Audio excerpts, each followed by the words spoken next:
ورحمة الله وبركاته. الحمد لله نحمده ونستعينه ونستغفره ونؤمن به ونتوكل عليه ونعوذ بالله من شرور أنفسنا ومن سيئات أعمالنا من يهده الله فلا مضل له ومن يضلل فلا هادي له ونشهد أن لا إله إلا الله وحده لا شريك له ونشهد أن سيدنا ونبينا مولانا محمدا عبده ورسوله أرسله الله بالحق بشيرا ونذيرا أما بعد فقد قال الله تعالى في كلامه القديم أعوذ بالله من الشيطان الرجيم بسم الله الرحمن الرحيم يا أيها الناس اعبدوا ربكم الذي خلقكم والذين من قبلكم لعلكم تتقون الذي جعل لكم الأرض فراشا والسماء بناء وأنزل من السماء ماء فأخرج به من الثمرات رزقا لكم فلا تجعلوا لله أندادا وأنتم تعلمون صدق الله العظيم. கண்ணியத்திற்குரிய பெரியோர்களே, சகோதரர்களே, அல்லாஹ் தஆலாவுடைய அருளால் 36வது வாரமாக தஃப்சீருடைய இந்த தொடர் பயான் இப்பொழுது ஆரம்பிக்கப்படுகிறது. சூரத்துல் பக்ராவுடைய 21 ஆயத்துகளுக்குரிய விளக்கங்கள் இதற்கு முன்னால் சொல்லப்பட்டிருக்கின்றன. 22வது ஆயத்திற்கும் சில விளக்கங்கள் முன்னால் கூறப்பட்டிருக்கின்றது.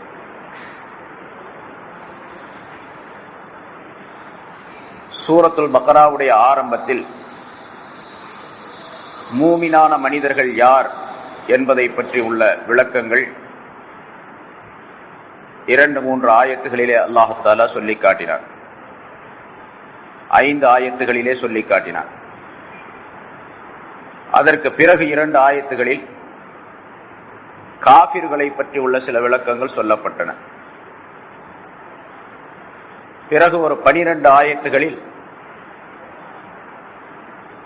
முனாஃபிகீன்களை பற்றியுள்ள, நயவஞ்சகர்களை பற்றியுள்ள செய்திகளை எல்லாம் அல்லாஹ் தஆலா குறிப்பிட்டார். 20 ஆயத்துகள் அத்தோடு முடிந்து விட்டன. 21வது ஆயத்தில் பொதுவாக மனிதர்களை அல்லாஹ் தஆலா அழைத்து அவர்களுக்குரிய கடமைகளை சுட்டிக்காட்டினார். அதுதான் இப்பொழுது வாசிக்கப்பட்ட 21, 22வது ஆயத்துகள். யா அய்யுஹன் நாஸ் உஅ்புது ரப்பக்கும், மனிதர்களே என்று உலகத்தில் உள்ள எல்லா மனிதர்களையும் அழைத்து அல்லாஹ் தஆலா சொல்லுகின்றான். உஅ்புது ரப்பக்கும், உங்களுடைய ரப்பை, உங்களை படைத்து காத்து பரிபாலித்து வளர்க்கின்ற, இரட்சிக்கின்ற உங்களுடைய ரப்பை நீங்கள் வணங்குங்கள். அல்லதி ஹலகக்கும், அவன் எத்தகைய ரப் என்றால் அவன்தான் உங்களை படைத்தார். வல்லதீன மின் கப்லிக்கும், உங்களுக்கு முன்னுண்டானவர்களையும் அவன்தான் படைத்தார். அப்படிப்பட்ட ரப்பை நீங்கள் வணங்குங்கள். லஅல்லக்கும் தத்தகூன், நீங்கள் பயபக்தியாளர்களாக ஆகிவிடுவதற்காக வேண்டி என்று அல்லாஹ் தஆலா சொல்லிக்காட்டி முன்னால் சொல்லப்பட்ட 3 விதமான கூட்டத்தினர், மூமின்கள், காபிர்கள், முனாஃபிகீன்கள், யாராக இருந்தாலும் சரி, நீங்கள் உங்களுடைய ரப்பை வணங்கக்கூடிய முறையிலே மிக தெளிவாக இஹ்லாசுடன் வணங்கக்கூடிய நிலையை நீங்கள் மேற்கொள்ள வேண்டும் என்பதை அல்லாஹ் தஆலா சுட்டிக்காட்டினார். மனிதர்களே என்று கூப்பிடும் பொழுது மூமினானவர்கள் என்று வைத்துக் கொண்டால் உங்களுடைய ரப்பை நீங்கள் வணங்குவதில் நிலையாக இருந்து கொள்ளுங்கள். இஹ்லாஸான முறையில் மன தூய்மையோடு நீங்கள் வணங்குங்கள் என்று பொருள் கொள்ள வேண்டும். காபிர்களை வைத்துக் கொண்டால் மனிதர்களே என்று காபிர்களை அல்லாஹ் தஆலா கூப்பிட்டு நீங்கள் உங்களுடைய ரப்ப அல்லாத தெய்வங்களை வணங்குவதை விட்டுவிட்டு உங்களை படைத்த ரப்பை வணங்குவதற்கு முன்வாருங்கள் என்பது பொருளாகும். 3வதாக கூறப்பட்ட முனாஃபிகீன்களை வைத்துக் கொண்டால் மனிதர்களே என்று அவர்களை பார்த்து கூப்பிட்டு அல்லாஹ் தஆலா சொல்லுகின்றான், நீங்கள் உள்ளொன்று வைத்து புறம் ஒன்று பேசி திரியக்கூடிய, மனதுக்குள்ளே வேறொரு எண்ணத்தையும் வெளி செயல்பாட்டிலே வேறொரு எண்ணத்தையும் கொண்டு வாழக்கூடிய நிலைகளை எல்லாம் விட்டுவிட்டு இஹ்லாஸான முறையிலே மன தூய்மையோடு வெளித்தோற்றத்தில் எப்படி நீங்கள் இருக்கின்றீர்களோ அப்படி அந்தரங்கத்திலும் உங்களுடைய ரப்பை வணங்குவதற்கு நீங்கள் முன்வாருங்கள். அந்த ரப்பை எப்படிப்பட்டவன்? உங்களையும் அவன் படைத்தான், உங்களுக்கு முன்னுண்டானவர்களையும் அவன் தான் படைத்தான். இந்த தன்மையை நீங்கள் மேற்கொண்டால், வணங்கும் தன்மையை மேற்கொண்டால் நீங்கள் பக்திமான்களாக ஆகிவிடக்கூடும் என்று அல்லாஹாலா சொல்லி காட்டுகின்றார். பிறகு அல்லாஹாலா தன்னை பற்றி உங்களை படைத்தானே அப்படிப்பட்ட ரப்பு என்னும் பொழுது அந்த ரப்பு இன்னும் எப்படிப்பட்ட வசதிகளை எல்லாம் வாய்ப்புகளை எல்லாம் உங்களுக்கு ஞாபகத்துகளை எல்லாம் தந்திருக்கின்றான், செய்து தந்திருக்கின்றான் என்பதை பற்றி அடுத்த ஆயத்திலே அல்லாஹாலா விளக்கிறார். அது பற்றியும் பல விளக்கங்கள் முன்னால் சொல்லப்பட்டிருக்கின்றன. அல்லதி ஜாலலக்கும் ஒரு அர்வ ஃபிராஷா, அவன் இந்த பூமியை உங்களுக்கு விரிப்பாக ஆக்கி தந்தான். பார்ப்பதிலே தோற்றத்திலே அது உருண்டையாக இருக்கின்றது. இருந்தாலும் மனிதர்கள் வாழ்வதற்காக வேண்டி அது பரந்த நிலமாக அல்லாஹ் ஆக்கி தந்திருக்கின்றான். முன்னாலும் அதற்குரிய விளக்கங்கள் சொல்லப்பட்டிருக்கின்றன. இந்த பூமி உருண்டையாக ஒரு கோளமாக இருந்தாலும் அதிலே மனிதன் வசிப்பதற்கு வேண்டிய வசதிகளை எல்லாம் அல்லாஹாலா செய்து தந்திருக்கின்றார். இது அவனுடைய அறிவையும் ஆற்றலையும் காட்டக்கூடிய ஒரு அமைப்பாக இருக்கின்றது. உருண்டையாக இருக்கக்கூடிய வட்ட வடிவமாக இருக்கக்கூடிய இந்த பூமியில் பொருள்கள் எல்லாம் நிலைத்து நிற்பதற்காக வேண்டி இந்த பூமிக்கு ஒரு ஆற்றலை அல்லாஹாலா தந்திருக்கின்றான். அது அவனுடைய ஆற்றலை காட்டக்கூடியதாக அமைந்திருக்கின்றது. அதற்கு பெயர் நாம் புவி ஈர்ப்பு சக்தி என்பதாக சொல்லுகின்றோம். அந்த புவி ஈர்க்கக்கூடிய சக்தி மட்டும் பூமிக்கு இல்லை என்று சொன்னால் இந்த பூமியின் மீது எந்த பொருளும் வாழ முடியாது, இருக்க முடியாது, தங்க முடியாது. புவி ஈர்ப்பின் காரணமாகவே இங்கு இருக்கக்கூடிய கடல், மலைகள், மரங்கள் மற்றும் செடி கொடிகள், பூமியில் இருக்கக்கூடிய அத்தனை பொருள்களும் மனிதன் உட்பட நிலைத்திருக்கக்கூடிய ஒரு சூழ்நிலையை அமைப்பை அல்லாஹாலா உண்டாக்கி தந்திருக்கின்றார். நம்ம பார்க்கிறோம், இந்த பூமியினுடைய மேற்பகுதியிலே இப்போது நாம் வசிக்கக்கூடிய இந்த பகுதியில் நாம் இருக்கக்கூடிய இந்த நிலையை இதற்கு நேர் கீழே உள்ளவர்கள், இந்த பூமியினுடைய நேர் ஒரு கோடு, குறுக்காக ஒரு கோடு போட்டால் அதற்கு எதிரிலே வரக்கூடிய நாடு அமெரிக்காவாக இருக்கும். நமக்கு நேர் எதிராக கீழ் நோக்கி இருக்கக்கூடியவர்கள் அமெரிக்கர்கள். வரைபடத்திலே நாம் பார்த்தால் அது தெரியும் நமக்கு.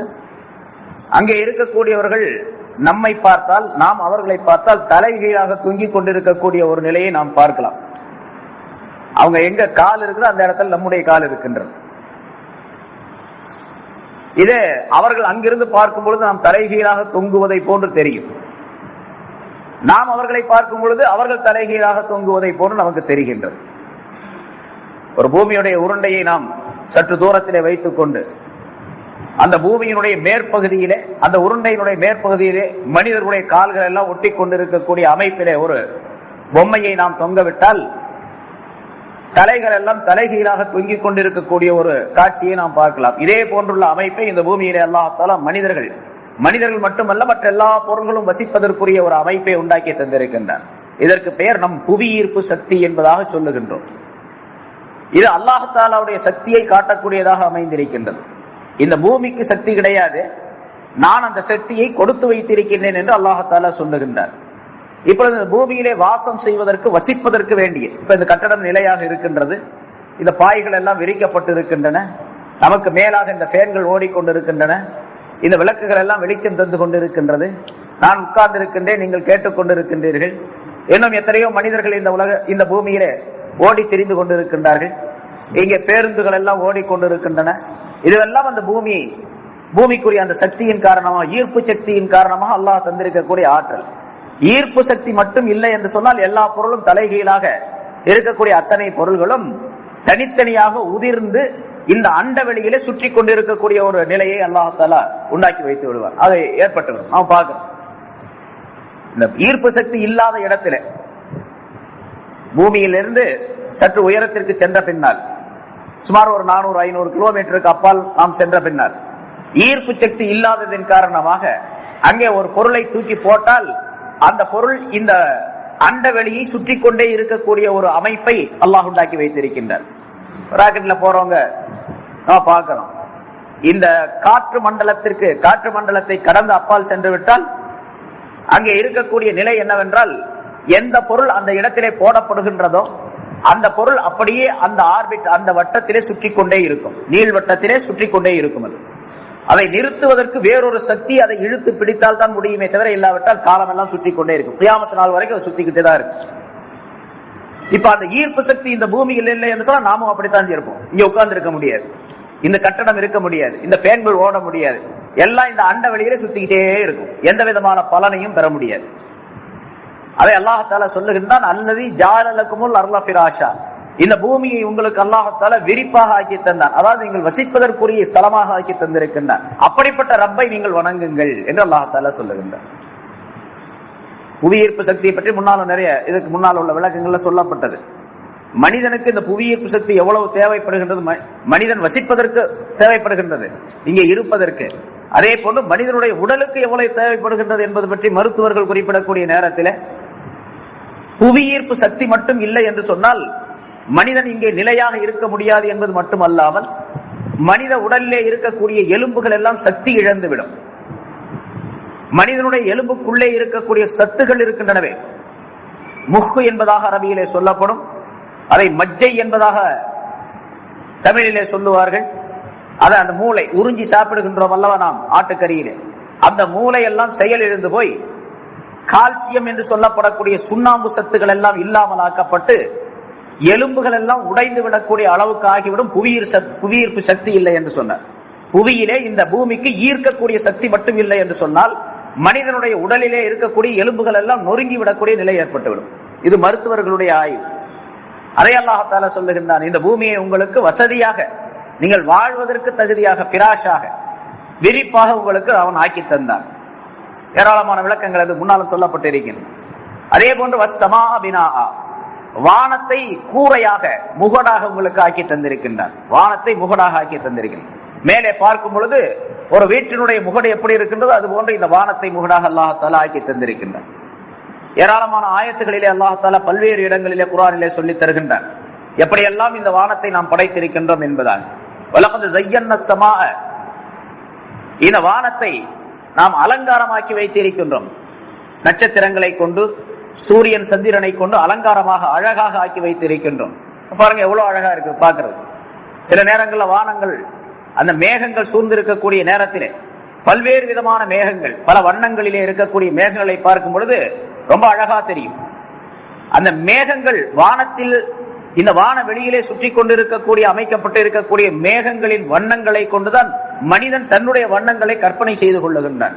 அழகான வண்ணங்கள் தீட்டப்படுகின்றன, அழகான காட்சிகள் தயார் செய்யப்படுகின்றன என்று சொன்னால், இயற்கையாக அல்லாஹ் தஆலா செய்திருக்கக்கூடிய அந்த வானவெளியிலே நிகழ்த்தி காட்டிக் கொண்டிருக்கக்கூடிய வண்ணங்களின் மூலமாக, மேக வண்ணங்களின் மூலமாக அந்த காட்சியை மனிதன் கற்பனை செய்து தன்னுடைய அழகுக்காக வேண்டி அதனை அமைத்துக் கொள்ளுகின்றார். சூரியன் மறையக்கூடிய நேரத்திலே எந்த விதமான மேகங்கள் இல்லாத இடத்திலே நாம் பார்த்தால் அந்த காட்சி, அற்புதமான காட்சியை நாம் பார்க்கலாம். அல்லது மழை பெய்யக்கூடிய நேரத்திலே தூறலாக இருக்கக்கூடிய பொழுது வானத்திலே சூரியன் பிரகாசமாக இருந்து மேகங்கள் அங்கே சுற்றி கொண்டிருக்கக்கூடிய சூழ்நிலை ஏற்பட்டால் அந்த மேகங்களிலே அந்த தூறல்கள் விழுந்து அங்கே ஒரு விதமான காட்சியை ஏற்படுத்துகின்றன. ஒரு வில் மாதிரி உள்ள வளைவை ஏற்படுத்துகின்றது. அதற்கு பெயர் வானவில் என்பதாக நாம் சொல்லுகின்றோம். அதிலே அடுக்கடுக்காக 7 கலர்களை, 7 வண்ணங்களை நாம் பார்க்கின்றோம். இதெல்லாம் வானத்திலே அல்லாஹ் தஆலா நிகழ்த்தி வைக்கக்கூடிய அவனுடைய ஆற்றலையும் அறிவையும் காட்டக்கூடிய அற்புதமான நிகழ்ச்சிகள் இதுவெல்லாம். வானத்தை கூரையாக ஆக்கி வைத்து அதிலே பல்வேறு விதமான அலங்காரங்களை அல்லாஹ் தஆலா அமைத்து வைத்திருக்கின்றான். வானத்தை கூரையாக, முகடாக அவன் ஆக்கி வைத்திருக்கின்றான் என்று அல்லாஹ் தஆலா சொல்லுகின்றான். நிறைய விளக்கங்கள் முன்னாலும் சொல்லப்பட்டன. பிறகு அந்த மேகங்களில் இருந்து வானத்திலிருந்து மழையை அல்லாஹ் தஆலா அவன் பொழிய வைக்கின்றான், இறக்கி வைக்கின்றான். வானத்திலிருந்து வரக்கூடிய மழை முன்னாலும் அதற்கு விளக்கம் சொல்லப்பட்டிருக்கு. நீங்க நம்ம எவ்வளவுதான் இந்த பூமியிலிருந்து தண்ணியை எடுத்தாலும் கூட வானத்திலிருந்து பொழியக்கூடிய தண்ணிக்கு ஈடாக ஆகாது. வானத்திலிருந்து, பூமி இருந்தா அந்த தண்ணி போய் வானத்திலிருந்து பொழியுது, எல்லாத்துக்கும் தெரியும் மழை எப்படி பெய்யுது அப்படிங்கிறது. நீர்நிலைகளில் இருந்து சூரிய வெப்பத்தின் மூலமாக ஆவியாக நீர்நிலைகள் உள்ள நீர் மாறி அந்த ஆவி மேலே சென்று மேகத்திலே தேக்கி வைக்கப்பட்டு பிறகு அந்த மேகம் குளிர்ச்சி அடையக்கூடிய நேரத்தில் அல்லாஹ் தஆலா எப்பொழுது விரும்புகின்றானோ, எங்கு விரும்புகின்றானோ அங்கே அந்த மழையை பெய்ய வைக்கின்றான் என்று விளக்கங்கள் சொல்லப்பட்டன, நமக்கு தெரியும். ஆனால் இதே தண்ணி தான் அங்கிருந்து பொழியும் பொழுது வேறு விதமான சத்துக்களோடு, வேறு விதமான அமைப்போடு அது பொழிகின்ற காட்சியை நாம் பார்க்கின்றோம். மழை தண்ணீரிலே இருக்கக்கூடிய அந்த சத்துக்கள், பூமிக்கு வேண்டிய சத்துக்கள், தாவரங்களுக்கு வேண்டிய சத்துக்கள், மனிதனுடைய உடலுக்கு தேவையான சத்துக்கள் பூமியிலிருந்தே வரக்கூடிய அந்த தண்ணீர்ல கிடையாது. பூமியிலிருந்து வரக்கூடிய தண்ணீர்ல கிடையாது. அதே தண்ணீர் தான், இதே தண்ணீர் தான் போய் மேகமாக ஆகி பிறகு மேகத்திலிருந்து அது ஆவியாக மாறி மேகத்திலிருந்து பொழிகின்றது. என்றாலும் கூட மேகத்திலிருந்து பொழியக்கூடிய நேரத்தில் இருக்கக்கூடிய சக்தி பூமியிலிருந்து வரக்கூடிய அந்த தண்ணீர்ல கிடையாது. அதே போன்று மேகத்திலிருந்து பொழியக்கூடிய நேரத்திலே குறிப்பிட்ட ஒரு அளவு தண்ணீரின் மூலமாக இந்த பூமியிலே பல்வேறு பகுதிகளை, பூமியினுடைய பரந்த ஒரு வெளியை அல்லாஹ் தஆலா நனைக்க செய்து விடுகின்றான், வேண்டிய தண்ணீரை புகட்டி விடுகின்றான். அதே தண்ணீருடைய அளவை கொண்டு, அந்த அளவு தண்ணீரை கொண்டு பூமியில் எடுக்கப்பட்ட தண்ணீரின் மூலமாக அதை நிறைவேற்ற முடியாது. உதாரணமா பூமி மேகத்திலிருந்து தண்ணீர் மழை பெய்கின்றது என்று சொன்னால், அந்த பெய்யக்கூடிய மழை தூறலாக அது சிறு சிறு துளியாக ஆகி இந்த பூமியிலே விழுவதன் காரணமாக பல ஏக்கர் பரப்புள்ள ஒரு பெரிய இடத்தை அந்த தண்ணீராக நனைத்து விடுகின்றது. அதே அளவு தண்ணீரை பூமியிலிருந்து நாம் எடுத்து அதே அளவு இடத்திற்கு நாம் செலுத்த முடியுமா, அதை நனைக்க முடியுமா, அந்த பயிருக்கு புகட்ட முடியுமா என்று நிச்சயமா அதிலே கால்வாசி கூட நாம் நனைக்க முடியாது. இது நம்ம சாதாரணமாக நடைமுறையில உள்ள தண்ணீரின் உபயோகத்திலே நாம் பார்க்கலாம். உதாரணமா ஹம்மாம், பாத்ரூம் இருக்கு, நம்ம குளிக்கலாம். ஒரு வாளியில தண்ணீர் எடுத்து வச்சு, ஒரு பெரிய பக்கெட்ல தண்ணீரை வச்சு, அந்த தண்ணீரை ஒரு ஜக்கின் மூலமாக நாம் எடுத்து தலையில ஊற்றி குளிக்க ஆரம்பிக்கிறோம்னு வச்சுங்க. அந்த ஒரு வாளி தண்ணீரின் மூலமாக எவ்வளவு நாம் குளிக்க முடிகின்றதோ, நம் உடலை நனைக்க முடிகின்றதோ அதை விட பன்மடங்கு அதிகமாக இதே ஒரு வாளி தண்ணீரை ஷவர் பாத்தின் மூலமாக கொட்டினால், ஷவரை திறந்து விட்டு அந்த ஷவர் பாத்தின் மூலமாக வருதுன்னு வச்சுங்க, அந்த பூ வாளியின் மூலமாக தண்ணீர் ஊற்றுகின்றது. அந்த ஒரு வாளி தண்ணீர்ல, ஒரு பக்கெட் தண்ணீர்ல குளித்து முடித்து மீதி இருக்கக்கூடிய நிலையும் கூட ஏற்பட்டுவிடும். ஆனா அள்ளி ஊற்றக்கூடிய நேரத்தில் அந்த ஒரு வாளி தண்ணீர் நம்மளால குளிக்க முடியாது. அதுதான் ஷவர் பாத்து தண்ணீரை மிச்சப்படுத்துவதற்காக வேண்டி கூட அது உபயோகப்படுத்தப்படுகின்றது. இதை நம்ம வழக்கத்துல தோட்டத்துக்கு தண்ணீர் ஊற்றும் போது பார்க்கலாம். இந்த பூ வாளியில அந்த ஷவர் மாதிரி ஒரு அமைப்பை ஏற்படுத்தி துவாரங்கள் போட்டு அதை அந்த பூச்செடிகளுக்கு தண்ணீர் ஊற்றுவார்கள், நம்ம பார்த்திருக்கிறோம். இதுல ரெண்டு விதமான பலன்கள் இருக்கின்றன. அந்த வாளியில், அந்த பூ வாளியிலே தண்ணீரை ஊற்றுவதில் ரெண்டு விதமான பலன்கள் இருக்கின்றன.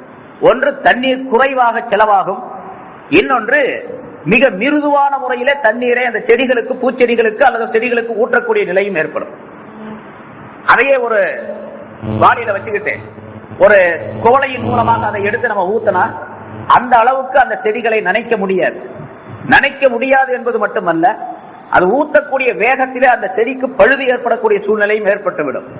பிறகு அதிகமான தண்ணீரும் செலவாகும். இதையெல்லாம் தவிர்ப்பதற்கு பூவாளியின் மூலமாக ஊற்றினால் மிக எளிதாக, மிக மிருதுவாக, குறைந்த தண்ணீரின் மூலமாக அத்தனை செடிகளையும் நனைக்கக்கூடிய ஒரு பக்குவத்தை இந்த மேகத்திலிருந்து பொழியக்கூடிய தண்ணீரை வைத்துத்தான் மனிதன் கண்டுபிடித்தான். இது அல்லாஹ் தஆலாவுடைய ஏற்பாடு. சரி, மேகத்திலிருந்து பெய்யக்கூடிய மழை இருக்கின்றது, அது மனிதனுக்கு மிகப்பெரிய பலன்களை தந்து விடுகிறது. அத்தோடு மட்டுமல்லாமல் பூமியில் இருக்கக்கூடிய தண்ணீரை விட அதிகமான சத்துக்கள் நிறைந்ததாக அந்த மேகத்திலிருந்து பொழியக்கூடிய தண்ணீருக்கு அல்லாஹ் தஆலா அமைத்து வைத்திருக்கின்றான். அது உயிரோட்டம் உள்ள தண்ணீராக, அதாவது செடிகளை, மரம் செடி கொடிகளை, மனிதனுடைய வாழ்க்கையை உயிர் பெற செய்யக்கூடிய ஒரு அமைப்பை அல்லாஹ் தஆலா அந்த தண்ணீர்ல வச்சிருக்கிறான். அதனால அன்ஸல மினஸ் ஸமாஇ மாஅ, வானத்திலிருந்து, மேகத்திலிருந்து, வானத்திலிருந்து என்று சொன்னால் மேகத்திலிருந்து தண்ணீரை அவன் தான் இறக்கி வைத்தானே, அப்படிப்பட்ட உங்களுடைய ரப்பை நீங்கள் வணங்குங்கள். சரி, தண்ணீரை இறக்கி வைக்கிறது மட்டுமல்ல, மழையை பெய்ய வைப்பது மட்டுமல்ல, பிறகு சொல்லுகின்றான் அவனுடைய குதிரத்துகளை, அவருடைய ஞானத்தை அல்லாஹ் சொல்லுகின்றான். அதன் மூலமாக, அந்த மழையின் மூலமாக பல்வேறு விதமான பழங்களை இந்த பூமியிலிருந்து வெளியாக்கினான் அவன். ரிஸ்கன் லக்கும், உங்களுக்கு உணவாக, நீங்கள் சாப்பிடுவதற்கு உணவாக பல்வேறு விதமான பழங்களை உங்களுக்கு அதன் மூலமாக வெளியாக்கினார். எத்தனை வகையான பழங்களை சாப்பிடுறோம். இதுல அல்லாஹ் தஆலா இன்னொரு குதிரத்தை சுட்டி காட்டுகின்றான். ஒரே விதமான தண்ணீர் தான், ஒரே விதமான பூமி தான், ஒரே மாதிரியாக பார்வைக்கு தெரியக்கூடிய பூமி, ஒரே விதமாக பார்வைக்கு தெரியக்கூடிய தண்ணீர். இந்த பூமியிலே அந்த தண்ணீர் ஊற்றப்பட்டு பொழியப்பட்டு அந்த பூமியிலிருந்து விளையக்கூடிய பழங்கள் பல நூற்றுக்கணக்கான வகைகள், ஒன்றல்ல இரண்டல்ல, நூற்றுக்கணக்கான வகையான பழங்கள் இருக்கின்றன.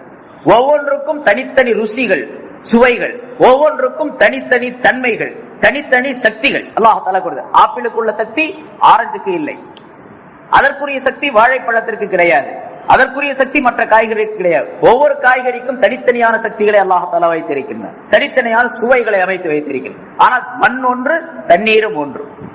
ஒரே மாதிரி தண்ணீர், ஒரே மாதிரி மண். ஆனால் இந்த மண்ணுக்குள்ளே பல சத்துக்களை அல்லாஹ் தஆலா அமைத்து வைத்திருக்கின்றார். இது அல்லாஹ் தஆலாவுடைய குதிரத்தையும் அவருடைய அறிவையும் காட்டக்கூடியது. முன்னால் நான் சொன்னேன், ஒரே ஒரு பிடி மண்ணை எடுத்துக்கொண்டால் நாம் எத்தனை விதமான காய்கறிகளை சாப்பிடுகின்றோமோ, எத்தனை விதமான பழங்களை சாப்பிடுகின்றோமோ, எத்தனை விதமான தாவரங்கள் இந்த பூமியிலிருந்து முளைக்கின்றனவோ, அவை அனைத்துடைய சக்தியையும் ஒரே ஒரு பிடி மண்ணிலே அல்லாஹ் தஆலா அமைச்சு வச்சிருக்கிறார். இந்த ஒரு பிடி மண்ணு தான்.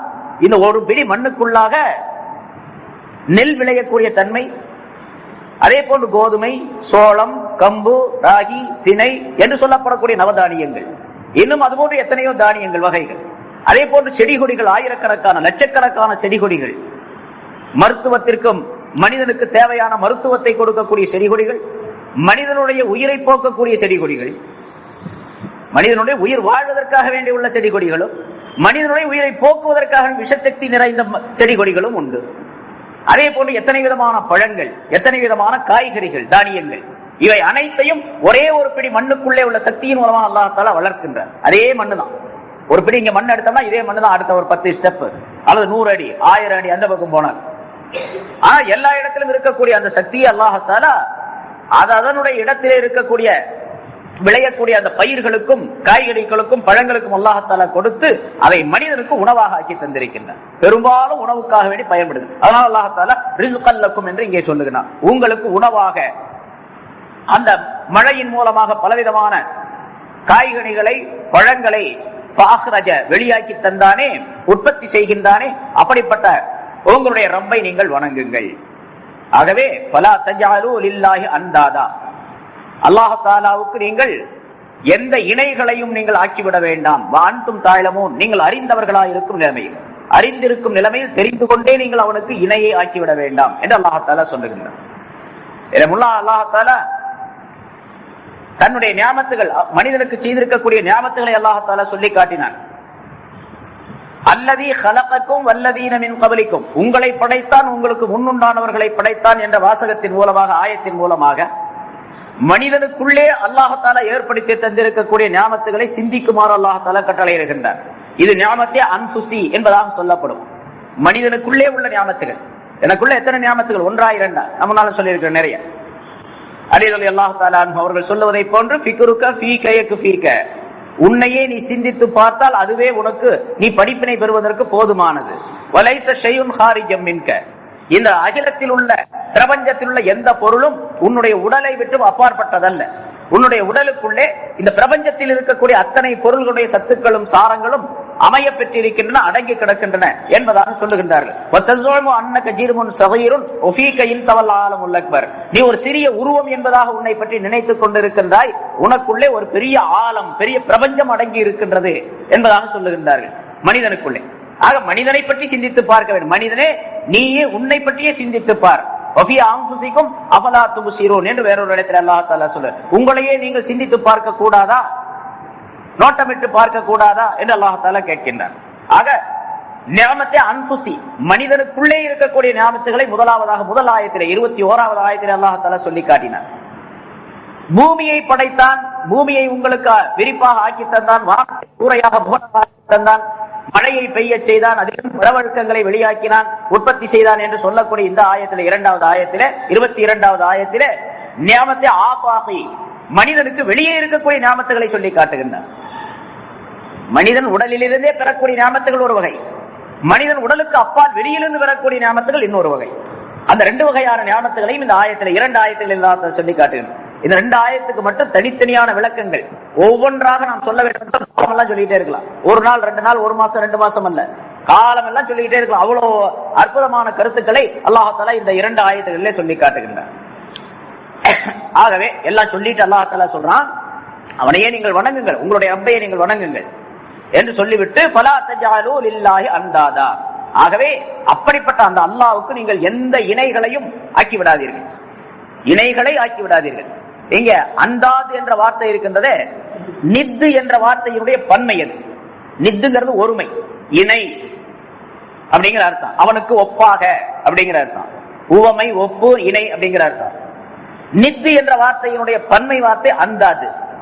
இப்ப அவனுக்கு இணை வைக்காதீர்கள் அப்படி சொன்னா போதும். பல இடங்கள் அல்லாஹ் தஆலா வேற இடத்துல எல்லாம் சொல்றான் அது மாதிரி, பலா துஷ்ரிகு பிஹி, அவனுக்கு இணை வைக்காதீர்கள் அப்படின்னு சொல்றான். இப்ப இணை வைக்காதீர்கள், இணையை ஆக்க வேண்டாம் சொன்னா போதும். இங்க இணைகளை ஆக்க வேண்டாம் அப்படின்னு வேற சொல்றான். அதற்கும் முஃபஸ்ஸிரீன்கள் இந்த ஆயத்தை, அந்த வார்த்தையை எடுத்துக்கொண்டு பல விளக்கங்கள் சொல்லுகின்றார்கள். பல விளக்கங்கள். ஏன் அல்லாஹ் தஆலா அதை பன்மையாக சொன்னான், மற்ற இடங்களை போன்று ஒருமையாக சொல்லாமல் பன்மையாக ஏன் சொல்லி இருக்கின்றான் என்பதற்கு பல்வேறு விளக்கங்கள் சொல்லப்பட்டு இருக்கின்றன. இணை வைப்பதிலே மனிதன் அறியாத முறையில் பல்வேறு விதமான சூழ்நிலைகள் ஏற்பட்டுவிடும். அல்லாஹ் தஆலாவுக்கு இணை வைக்கக்கூடிய அந்த தன்மை ஏற்பட்டுவிடும். அதையெல்லாம் மனிதன் தவிர்த்துக் கொள்ள வேண்டும் என்பதை அல்லாஹ் தஆலா இங்கே சுட்டிக்காட்டுகின்றான் என்று குறிப்பிடுகின்றார்கள். அதற்கு இப்னு மஸ்ஊத் ரலியல்லாஹு தஆலா அன்ஹு அவர்கள் ஸல்லல்லாஹு அலைஹி வஸல்லம் அவர்களிடத்தில் கேட்டார்கள், யா ரசூலல்லாஹ், அய்யு ஸன்பி அஸம், பாவங்களிலே மிக பெரியது எது, பிரம்மாண்டமான பெரிய பாவம் எது என்பதாக கேட்டார். அல்லாஹ்விடத்திலே ரொம்ப பெரிய பாவம் எது? ஸல்லல்லாஹு அலைஹி வஸல்லம் அவர்கள் சொன்னார்கள், அன் தஜால லில்லாஹி நித்தன் வ ஹுவ ஹலகக், அல்லாஹ்வுக்கு இணையை நீ உண்டாக்குவதாகும், அவன் உன்னை படைத்திருக்கும் நிலையில்.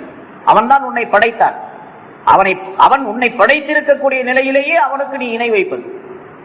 அவன் அல்லாத வேறொரு பொருளை தெய்வமாக ஆக்கிக் கொள்ளுவது, அவன் அல்லாத வேறொரு பொருள் தனக்கு உதவி செய்வான் என்று நினைப்பது, வேறொரு பொருளின் மூலமாக நமக்கு லாபம் ஏற்படும் என்று நினைப்பது, இது மிகப்பெரிய பாவம் என்பதாக ஸல்லல்லாஹு அலைஹி வஸல்லம் அவர்கள் பதில் சொன்னார்கள். இன்னொரு ஹதீஸ்ல, இந்த ஹதீஸ்ல சொல்லிட்டு அப்புறம் விளக்கங்கள் ஸல்லல்லாஹு அலைஹி வஸல்லம் வேறொரு ஹதீஸ்ல அதுக்கு விளக்கங்கள் சொல்றாங்க. அதற்கு முஆத் பின் ஜபல் ரலியல்லாஹு தஆலா அன்ஹு அவர்களிடத்திலே ஸல்லல்லாஹு அலைஹி வஸல்லம் அவர்கள் சொல்லுகின்றார்கள், அத்தத்ரி மா ஹக்குல்லாஹி அலா இபாதிஹி, அல்லாஹ்வுக்கு செய்ய வேண்டிய கடமைகள் அடியார்கள் மீது என்னவென்று உமக்கு தெரியுமா என்று கேட்டார்கள். அடியார்கள் அல்லாஹ்வுக்கு செய்ய வேண்டிய கடமைகள் என்னவென்று தெரியுமா என்று கேட்டுவிட்டு நபி அவர்களே பதில் சொல்லுகின்றார்கள், அன்யஅபுதுஹு வலா யுஷ்ரிகு பிஹி ஷைஆ, அவர்கள் அவனையே வணங்க வேண்டும், அவனுக்கு எந்த பொருளையும் இணை வைக்க கூடாது. இதுதான் அடியார்கள் அல்லாஹ்வுக்கு செய்ய வேண்டிய கடமை. அதனால யாரும் அல்லாஹ்வுக்கு இணை வைக்கக்கூடிய எந்த வேலையையும் செய்துவிடக் கூடாது. இணை வைப்பது அப்படிங்கிறது முன்னால் நான் சொல்லியிருக்கிறேன், ஒரு சிலையை வைத்து வணங்குவது என்பது மட்டும் இணையாக ஆகாது, அது பகிரங்கமான இணை. அதே போன்று மறைமுகமான பல்வேறு இணை வைக்கக்கூடிய நிலைகள் இருக்கின்றன. அவை அனைத்தை விட்டும் மனிதன் தன்னை தற்காத்துக் கொள்ள வேண்டும், நீக்கிக் கொள்ள வேண்டும். அதை ஸல்லல்லாஹு அலைஹி வஸல்லம் பல ஹதீஸ்களின் மூலமாக சொல்லித் தருகின்றார்கள். நபி அவர்கள் இப்படி ஒரு ஹதீஸிலே சொல்லுகின்றார்கள், வலா யகூலன்ன அஹதுக்கும் மாஷா அல்லாஹ் வ ஷா ஃபுலான், உங்களிலே யாரும் இப்படி சொல்ல வேண்டாம், மாஷா அல்லாஹ், அல்லாஹ் நாடினால், இன்ன மனிதன் நாடினால் என்று சொல்ல வேண்டாம். நாட்டம் என்பது அல்லாஹ்வுக்கே சொந்தம். அல்லாஹ் நாடினால் தான் நடக்கும். அல்லாஹ் நாடினால், பிறகு இவரும் நாடினால். நம்ம சில பேர் தெரியாமல சொல்லக்கூடிய நிலை உண்டு, அல்லாஹ்வுக்கு அடுத்தாப்புல நீங்க தாங்க எனக்கு அப்படின்னு. அல்லாஹ் தான், அப்புறம் அடுத்தாப்புல இவரெல்லாம் கிடையாது. அல்லாஹ் தான் எல்லாத்தையும் செய்யக்கூடியவன். அல்லாஹ் நாடினால் நடக்கும், அல்லாஹ் நாடினால் நீங்களும் நாடினால் நடக்கும் அப்படின்னு சொல்லக்கூடாது. அல்லாஹ் நாடினால், இன்ன மனிதன் நாடினால் என்று சொல்லக்கூடாது. வலாக்கின் யகுல் மாஷா அல்லாஹ் சும்ம ஷா ஃபுலான், அல்லாஹ் நாடினால் நடக்கும், அதற்கு பிறகு அல்லாஹ்வுடைய நாட்டத்திற்கு பிறகு நீங்கள் விரும்பினால் என்று சொல்லிக் கொள்ளுங்கள். நீங்க விரும்பினா அல்லாஹ்வுடைய நாட்டப்படித்தான் நடக்கும். ஒருத்தர் காசு போய் கேட்கணும் வச்சுங்க, எங்க ஒரு 1000 ரூபாய் ஆயிஷா, ஒரு 1000 ரூபாய் கொடுங்க, அல்லாஹ் நாடினா நீங்க கொடுக்க முடியும். அல்லாஹ்வுடைய நாட்டத்துக்கு பிறகு நீங்க விரும்பினால் கொடுக்க முடியும் என்று சொல்லுவது கூடும். அல்லாஹும் நாடி நீங்களும் நாடி கொடுக்க வேண்டும் என்று அல்லாஹ்வுடைய நாட்டத்தோடு இவருடைய நாட்டத்தை இணைத்து சொல்லக்கூடாது என்று ஸல்லல்லாஹு அலைஹி வஸல்லம் அவர்கள் குறிப்பிடுகின்றார்கள். ஒரு மனிதர் ரசூலுல்லாஹி ஸல்லல்லாஹு அலைஹி வஸல்லம் அவர்களிடத்தில் வந்தார். மாஷா அல்லாஹு ஷீத அப்படின்னு சொன்னார். அல்லாஹ் நாடினால், தாங்களும் நாடினால் அப்படின்னு சொன்னார். ஸல்லல்லாஹு அலைஹி வஸல்லம் அவர்கள்ட்ட சொல்றார் அந்த சஹாபி, மாஷா அல்லாஹ் ஷீத, அல்லாஹ் நாடுவதும் நீங்கள் நாடுவதும் நடைபெறும் அப்படின்னு. உடனே ஸல்லல்லாஹு அலைஹி வஸல்லம் அவர்கள் சொன்னார்கள், அஜால்தனி லில்லாஹி நித்தா, அல்லாஹ்வுக்கு சமமாக என்னை ஆக்கிட்டாயா என்று கேட்டார்கள். அல்லாஹ்வுக்கு சமமாக இணையாக என்னை நீ ஆக்கி விட்டாயா? அப்படி ஆக்கக்கூடாது. குல் மாஷா அல்லாஹு, அல்லாஹ் மட்டும் நாடினால் என்று சொல்லு, அல்லாஹ் மட்டும் நாடினால் நடக்கும் அப்படின்னு சொல்லு. அதனால இந்த நித்து என்ற இணை வைப்பது இருக்கின்றதே, அது ரொம்ப நுணுக்கமான ஒரு விஷயம். அந்த நித்தி என்பதற்கு ஹுவ ஷிர்கு அஹ்ஃபாமின் தபீபின் நம்லி அலா ஸஃபாத்தி ஸௌதாஇ ஃபீ ظுல்மத்தில் லைல். இரவினுடைய இருளிலே ஒரு வழவழப்பான கல்லிலே கருப்பு எறும்பாகிறது ஊர்ந்து போவதை விட மிக நுணுக்கமானது ஷிர்க் என்பதாக குறிப்பிடுகின்றார்கள். அதான் நித்தி என்ற வார்த்தைக்குரிய பொருள். அதாவது ஒரு இருளான நேரம், இருட்டு நேரம், இரவின் இருட்டு, ஒரு கருப்பான பாறை கல், அதுல கருப்பு எறும்பு ஊர்ந்து போகின்றது. அதை யாராவது பார்க்க முடியுமா? இருட்டு நேரம், கருப்பு பாறை, கருப்பு எறும்பு, அந்த பாறையின் மீது அந்த சின்ன எறும்பு போயிட்டு இருக்குது. இதை எப்படி பார்க்க முடியாத ஒரு நுணுக்கமான பொருளாக அந்த உயிர் பிராணி அந்த எறும்பு இருக்கின்றதோ அதை விட நுணுக்கமாக ஷிர்க் என்பது மனிதனுக்கு வந்து சேர்ந்துவிடும் என்பதாக குறிப்பிடுகின்றார்கள். அதுதான் என்று சொல்லிவிட்டு விளக்கம் சொல்லும்போது குறிப்பிடுகின்றார்கள், வல்லாஹி வஹயாத்திக யா ஃபுலான், அல்லாஹ்வின் சத்தியமாக, உன்னுடைய ஹயாத்தின் மீது, உன்னுடைய வாழ்க்கையின் மீது சத்தியமாக என்று சொல்லுவது கூட. இதுதான் ஷிர்க்ல ரொம்ப மறைமுகமான ஷிர்க். மனிதனுக்கு தெரியும், மனிதன் விளங்காமலேயே ஷிர்க்கை வைக்கக்கூடிய நிலை ஏற்பட்டு விடுகின்றது, ஷிர்க்கை உண்டாக்கக்கூடிய நிலை ஏற்பட்டு விடுகிறது.